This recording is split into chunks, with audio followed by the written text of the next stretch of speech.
Good day mga boss. Another project tayo dito mga boss. Ito pala yung pinagawa sa atin ni Sir Robert Cornell na taga Davao.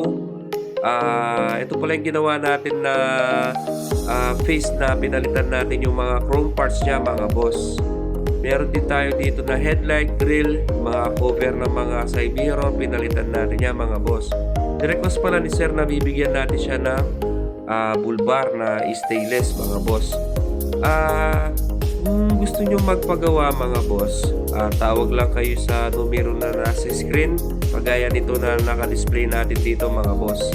Ito pala meron ng pinto sa gilid mga boss. At nakikita nyo naman mga boss ay napakakinis na pagkakapintura. At nakabapping na rin yan mga boss. At bubuksan natin to mga boss ay may mga bagong upholstery na yan mga boss na ginawa na natin, na may kasamang mating, 4 na upuan, tapos yung flooring pala niyan mga boss ay checker na mga boss. Ayan, mga pinto niya, dalawa siya, para siyang close pan mga boss, pina-customize. Upholstery sa taas, kumpleto na yan mga boss. Kulang na lang yan mga boss ay mga salaminan. Yung headlight natin ay re-rewiring na lang natin yan mga boss, kasi nagpalit tayo ng mga headlight. At kumpleto na yung mga accessories niyan mga boss. May ilaw na sa gilid, may mga tubo na sa ilalim. At sa likod mga boss, yan nakikita nyo, full stainless po yung pinto sa likod mga boss. Tapos ang kagandahan sa atin ay 6 na bisagra na stainless yung ginagamit natin.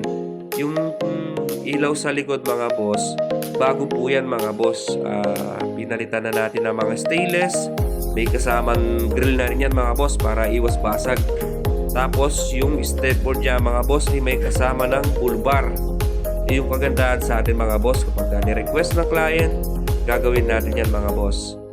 Nakikita nyo na mga boss kung paano napakakinis ng pagkakapintura at ng pagkakagawa mga boss. Ito pala mga boss ay para siyang close ban yung pinto. Gagamitin yan, may panggagamitan si bossing Robert Cornell dyan para magamit sa business niya mga boss. Kung gusto nyo magpapa-customize mga boss, kung ano yung gusto nyong design, itsura, o anong klaseng pagkaka-stainless yan mga boss, pwede natin gawin dito sa RECO Auto Rebuilder yan mga boss. Legit na legit po tayo. Along MacArthur lang tayo mga boss. Pagka-exit yun lang ng San Simon mga boss, makikita nyo yung shop na. Yun lang mga boss. Thank you.